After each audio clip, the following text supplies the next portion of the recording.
Welcome to HealWithNature.com videos. We provide you with no-nonsense ways to live a long, healthy life and help you understand how your body works.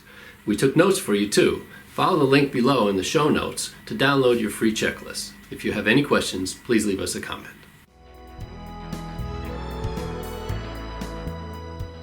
My name is Dr. Mitch Kennedy. I'm a naturopathic physician. Tonight we're going to talk about weight loss, what's effective, and what works, and some of the best approaches to make sure that you're going to meet your goals.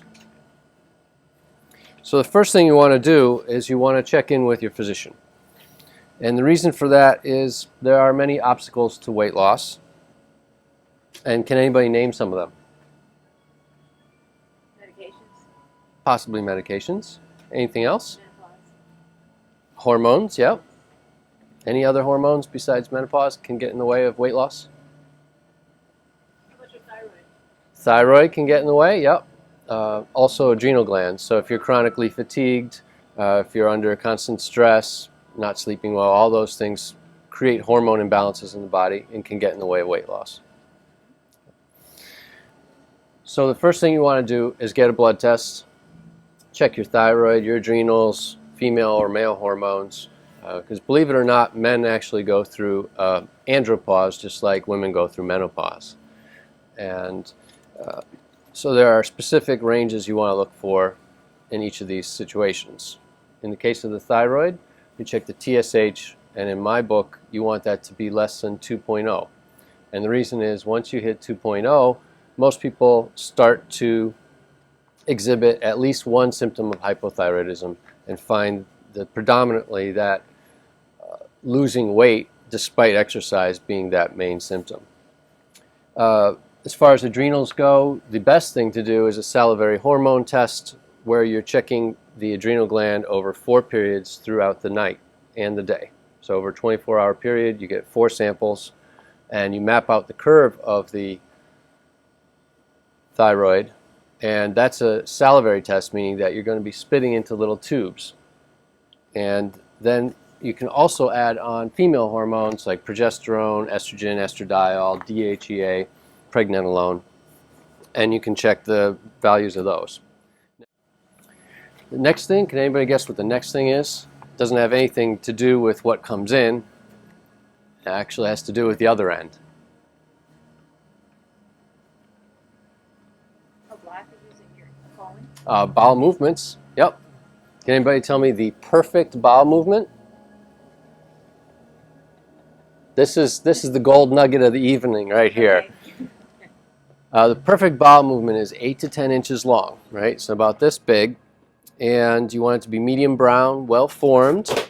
You want it to, audience noise in the background there. You want it to sink to the bottom of the bowl. You want it to be, hi, come on in.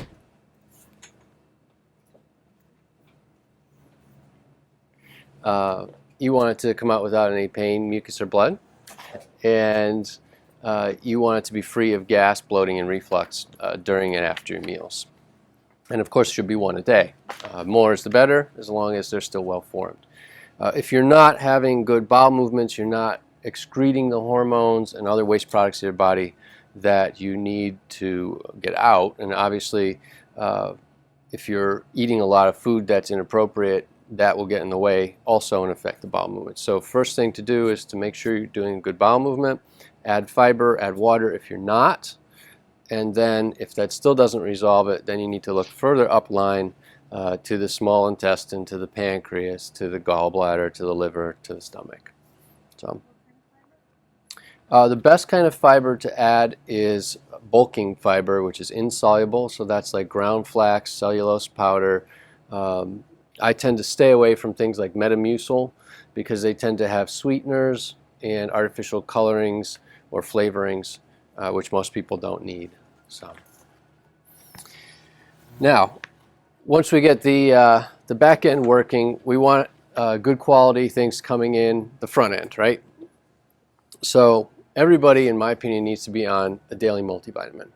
And this is just basic good nutrition because most of us are not eating properly. Most of us are under increased stress during the day.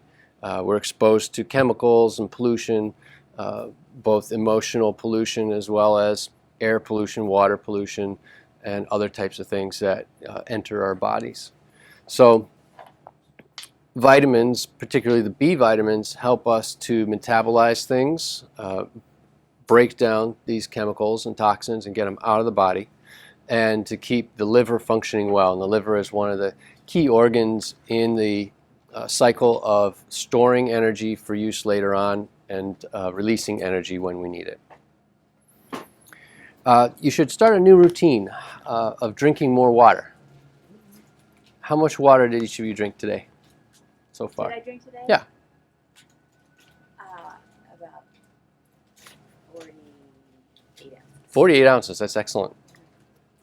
I have an allergy like that. So that means you weigh 96 pounds. No, I got a little bit more to go before the night is done. Anybody else here? I did the bulk of mine after I get home, so I probably had only 24 ounces. 24 ounces. I'd say I'm probably somewhere around 30 ounces right now, so I'm a little behind myself. You want to basically look at your weight that you'd like to be and divide it in half, and that number is the number of ounces you should be drinking every day. So if you want to weigh 130, then 65 would be the magic number. You want to drink 65 ounces of water a day. Another rule of thumb is 8-ounce glasses of fluid a day. And you want that to be water, juice, tea, or soup, but not coffee or soda because those have diuretics. Many times the signal of being hungry is actually a signal of being thirsty. So if you keep the body well hydrated, your desire to eat will go down, and then you'll consume less. Now, what should we be eating? Most people know this, but veggies, right? Veggies and fruit, lean meats. You want fish, poultry, and lean beef, pork, nuts, other sources of protein. You want to stay away from fried food, processed food, white sugar, white flour, low salt, right? Why? Yes, exactly. Retains water and increases blood pressure. Also, there's a relationship between salt and sweet in the body. So the more salt you have, the more craving for sweet you'll have later on. And if you balance out both of these, then you will have neither craving, and it'll help you eat more relatively modest portions. Can you go over that list again of foods that we should Definitely not have. Sure, foods definitely want to cut out our fried foods. Okay, processed foods, including white sugar, which is a processed food, and white flour, which is a processed carbohydrate that has very little nutritional value. And those four things are the biggest things in the American diet, and eating out tends to be most problematic because of that. So, what's wrong with fried food? What's wrong with fried chicken and greasy wings? And, well, there's a couple things. Fried food, the process of cooking with oil at high heat tends to make something called trans fats, which are cancer-causing. They tend to create heart disease because they are the fats that irritate the arteries and the body and can cause high cholesterol. And fried food, while very dense in terms of calories, is very shallow in nutrition. So you get fat calories and carbohydrate calories, but you really don't get any vitamins, you don't get any minerals, you don't get the things that the body really craves. Which brings us to eating raw. The more raw you can eat, the better off you'll be, because you'll have the natural enzymes in the food and in the vegetables and the fruit. You'll have all the vitamins intact, and that includes juices and raw fruits and even dehydrated or dried fruits, like that are made on a food dryer. It's said that if you expose foods to greater than 140 degrees you start breaking down the enzymes that your body uses to help digest that food. And I know for certain that broiling and baking and even sometimes frying or pan frying can break down all the B vitamins. So, protein. Most of us are not eating enough protein. We tend to eat heavily on the carb side of the equation. So what are some types of protein you can have throughout the day that are easy? Nuts. Protein bars, right? Protein shakes. Someone's making a face over here. Well, if you can find one you like. There are some great things like hemp seeds are a great raw protein source. Legumes. Yeah, soy has protein. Legumes, peas, lentils, all sorts of some complex grains and complex carbohydrates, when they're paired well with legumes, are complete proteins. Soy you need to kind of be careful with. One, most of it's genetically modified. We don't know that much about that yet, but we're pretty sure it's not a good thing, because we're tinkering with a plant's genes, and we don't know what the ultimate end product will be once it's in our body. Soy is also estrogenic, meaning that it can stimulate or block estrogen receptors, and estrogen is a hormone that tends to allow people to retain or create some weight. So it doesn't necessarily benefit us in terms of losing weight. Healthy fats. What are some good healthy fats? Coconut oil is a saturated vegetable fat. So instead of a saturated animal fat like lard, saturated coconut oil might be a good substitute. Low temperature oils like flax and borage are good sources of omega-6 and 3. These are fatty acids that your body needs to make hormones, the body needs to make skin and brain tissue and other things like that. And then the 3s, of course, are omega-3s are like fish oils, algae, krill. Some complete flax oils have a little bit of 9s and 6s and 3s together. Those all are good fats because they're unsaturated. Some of them are called polyunsaturated fats. And so they have processes, when they're processed in the body, they can very easily be broken down. They don't irritate the arteries, they don't create inflammation in the body. And so they're beneficial and easily utilized. And unfortunately very short in our diet. Meal replacement shakes like protein shakes. How do you use those cold oils that you were just talking about? Salad dressings, you can add them to soups after you make the soup. You can mix them into protein shakes. You can stir them into yogurts.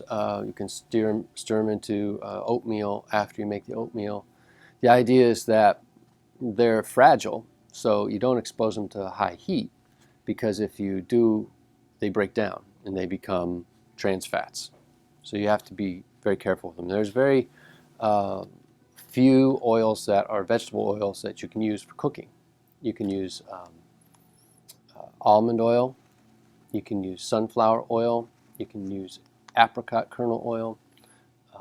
Those are all high heat, meaning they can withstand sauteing. And you can also do avocado. I almost forgot that one. And those 4 can saute, bake, broil.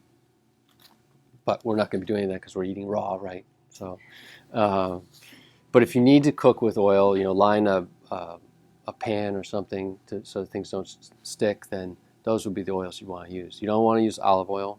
That's a fragile oil. You don't want to use borage oil, evening primrose oil. You don't want any of those. Even soy oil is suspect. So. Did you just say you shouldn't cook with olive oil? That's what I just said. Everybody cooks with olive oil, but it's really not the best oil to use because it will break down. There's something called a smoke point, and that's the point, the temperature at which when you put the oil in the pan, it will start to burn. And as soon as it starts burning, it's oxidizing. That's why the smoke creates. So you want something with the highest smoke point possible. And those are the four that I listed, which I'll try to remember again. Avocado, apricot, sunflower, and almond. Yes, thank you. This, are eggs okay? For what? Are you concerned about protein or concerned about cholesterol? Both? Okay. Eggs are good. Eggs have gotten a bad rap. Anything done in excess is probably not good. But if you do a couple eggs a week, for example, no problem. You know, complete protein, absolutely one of the best sources of protein. Easy to transport and store, and you can do a lot of things with it. So you can hard boil it, take it to work. You scramble it quickly in the morning. You can eat it raw if you want, if you're getting into the raw thing. So very good, yeah. So back to the meals. What's the next most common thing people tell you to do when you want to lose weight? Aside from eat less. Eat less, exercise more, right?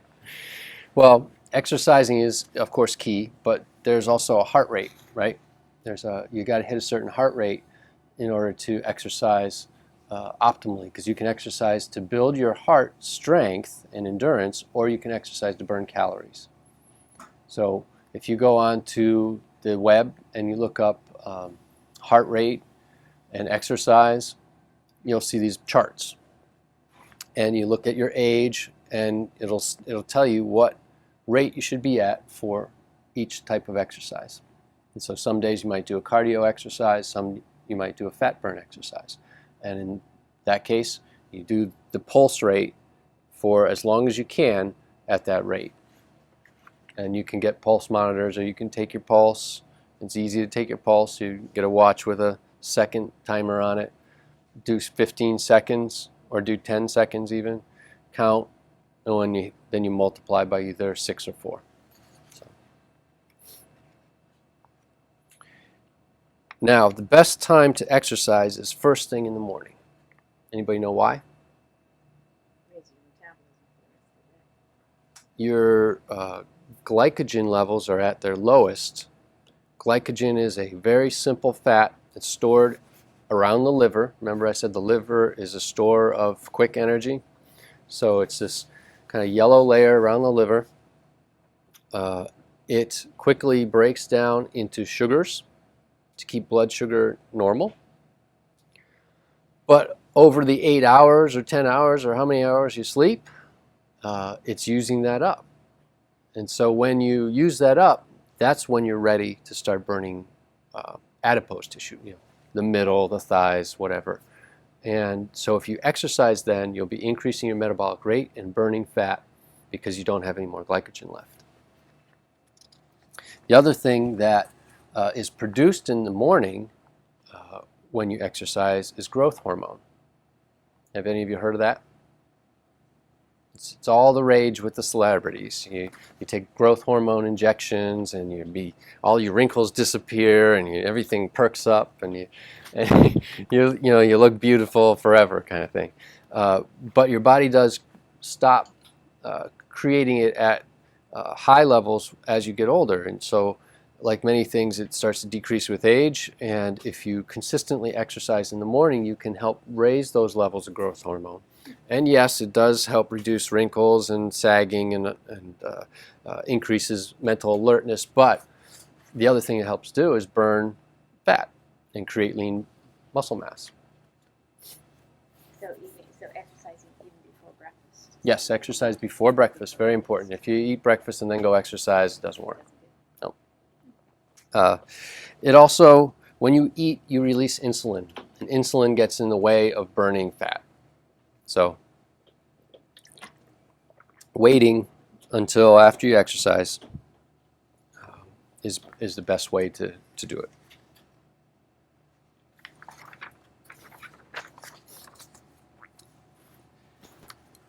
when you exercise, your metabolic rate increases and it stays increased for a while. Okay, so you can take advantage of that by exercising at the cardio, or not the cardio rate, but the metabolic rate that's suitable for burning fat. And then what you want to do is wait as long as possible afterwards before you eat. And then after you eat, that metabolic rate starts to decline again. So we've covered everything except what happens when you're not awake, right? I haven't talked about sleep. Okay? So what's important about sleep? Rejuvenates you. It's time to rest, right? Yeah, rebuild your body. It's when you heal, right? It's the only time you heal, really. It's when you heal the quickest and the most thoroughly. Because healing has to do with the sympathetic and parasympathetic nervous system interacting with one another. During the day, we're mostly engaged in the sympathetic nervous system, the fight or flight nervous system. During the night, we're resting, we're relaxed, we're unconscious. Our parasympathetic nervous system is engaged, and that's when we are healing. So, what else is important about sleep? It's fun. It's fun. When you sleep, we talked about how you're burning glycogen, right? You're establishing a rhythm. You have the melatonin rhythm in your body. And if your melatonin rhythm gets thrown off, then you're not going to have good metabolism again, because the idea for sleeping is that you have high levels of melatonin, low levels of cortisol. If those get reversed and you have high levels of cortisol at night when you're trying to sleep, you're going to be agitated. You're going to have a very light sleep. You're not going to feel rested. You feel more tired in the morning when you wake up, and you won't be able to get going. And in terms of how that affects your ability to burn fat, you're basically in the opposite mode. You know, we can kind of think of it as like trying to get really active when you're really, really tired. It's just extremely difficult, hard to do.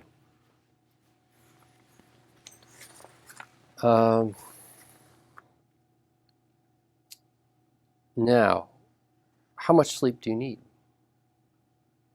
It varies from person to person, but Does it? about 8 hours is really what people should be getting. 8 to 9 Everybody, just about everybody across the board needs 8 hours. As a human being, that's what we're structured to have. Some people say I get by on 6. You know, and I've been getting by for so many years that it doesn't matter now, I can get by on 6. It's not actually true. Studies on sleep quality have shown that people who are only sleeping 6 hours have very limited deep cycles of sleep, and that affects long-term memory consolidation and regeneration of tissues. So it's important to get 8 hours, and it's important to get high quality sleep. So you can sleep 12 hours, but if it's very shallow and broken, you're not going to feel as good as if you get a shorter period of time, like 8 hours, and it's very good quality sleep. So here's a question for you. Those of us that are drinking our water Yes, then have to get up in the middle of the have to night. get up. How does that affect the depth of our sleeping?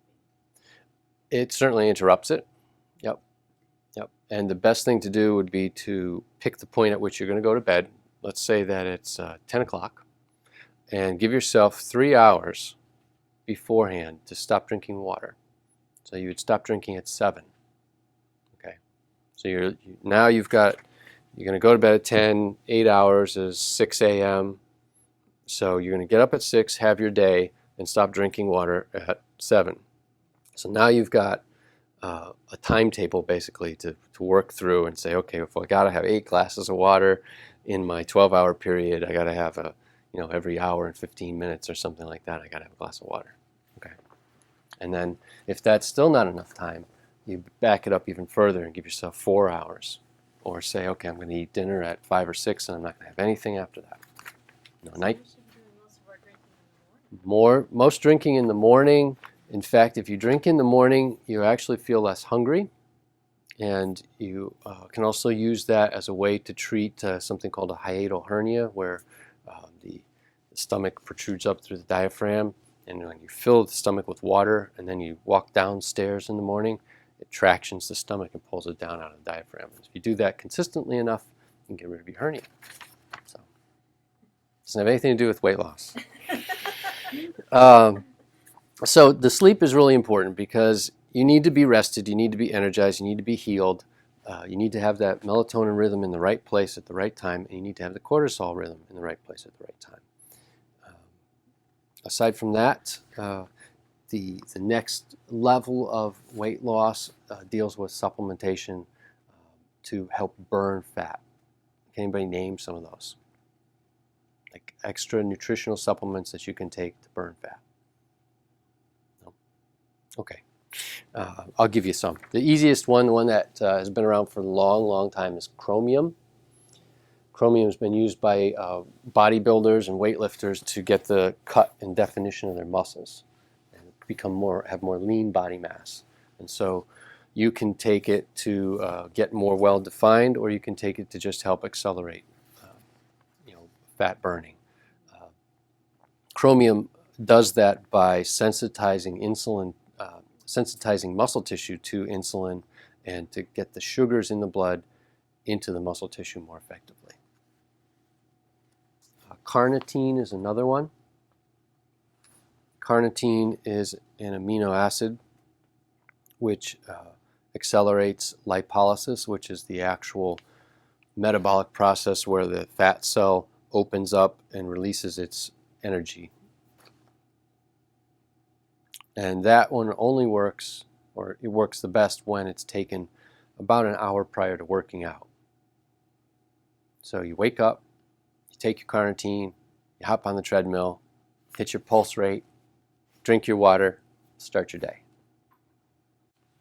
And that is a concise overview of the best and most proven ways to eat weight.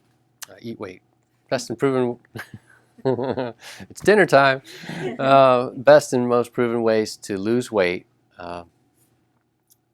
Statistically, it really does boil down to eat less and exercise more, because it has to do with calories in and calories out. So, some of the diets that are out there that I've seen work the best are like the South Beach diet, which is not a complete, but it's almost a complete elimination of carbohydrates and an increase in protein as a compensation. The most common problem with dieting per se is that you're depriving yourself for a period of time to reach a goal, and then you hit that goal and you think you're done. And so then you're like, okay, now I can go back to what I like to eat, the ice cream and the fried chicken and the French fries, and I could sit on the couch with my potato chips and watch my football game. And so people hit this point where they're like, okay, I lost 25 pounds, I'm where I want to be, but then it comes right back. And really what it needs to be done is a more full, long-lasting lifestyle change. I'll take questions now, and I've covered everything on my 2 pieces of paper here. Is it okay to drink water before, as soon as we get up in the morning? Like, if we drink water first thing, 'cause I'm thirsty, I haven't drank in 8 hours. Is that going to mess up can I exercise after drinking water? Yes. Okay, so the question was, is it okay to drink water first thing when I get up as opposed to exercising and then drinking water? Yes, you can drink water right away. In fact, you probably ought to, because you are dehydrated. Can you speak to whey protein shakes? Protein shakes are great. They come in all different kinds of protein. You've got soy protein, whey, which is a dairy product, pea-based protein, hemp-based protein, rice protein, probably leaving at least one out. People have allergies to all those things. A lot of people that I treat have very strange allergies. Some people are allergic to rice, some people are allergic to peas and legumes, some people are allergic to soy, some people are allergic to dairy. And so you need to find something that you're not allergic to. And you want it to be a protein powder that has a lot of protein in it. So if you take 2 scoops, you want it to be mostly protein and not so much fillers and sugars and, you know, laxatives, or, you know, because there's a lot of different things out there. And even if you look at you go to one of those centers where they're selling muscle building and weight loss supplements, there's a lot of junk in those things. All sorts of flavors and colors and different kinds of preservatives and sweeteners, and you know, you don't need that. You can add your own stuff to make it taste better. So does whey have a benefit over something else? Not particularly, no.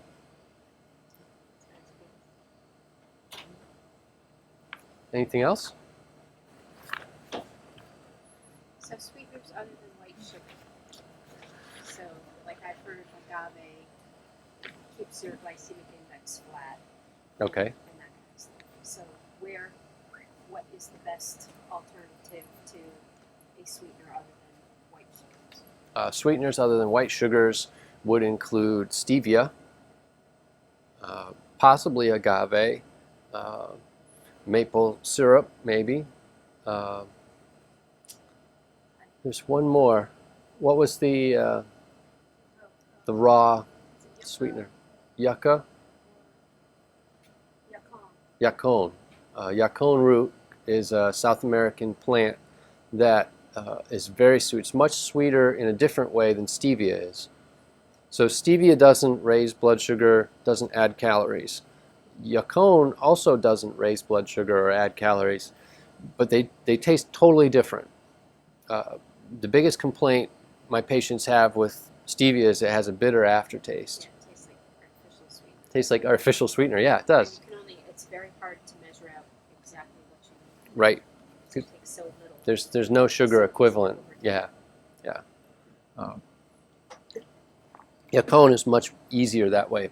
It comes in a larger container. It's much more like molasses, in a sense. So I would choose from those, and I'd stay away from honey, and I'd stay away from even agave because those are very high glycemic foods.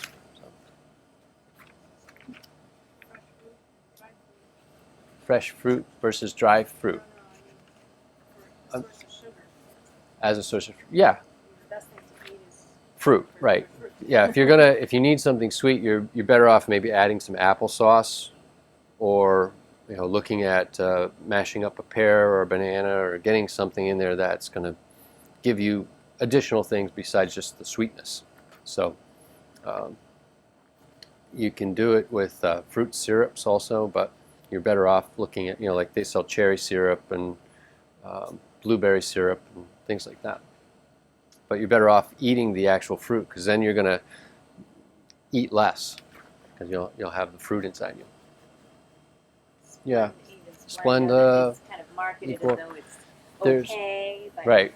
They've gotten rid of the saccharin, which was, causes cancer in laboratory rats, and then they came out with aspartame, which is still out there. It's in a lot of different products, in kids' products, and I've read a number of studies showing that it's linked with brain cancers, which is a very strange cancer to be caused by a sweetener.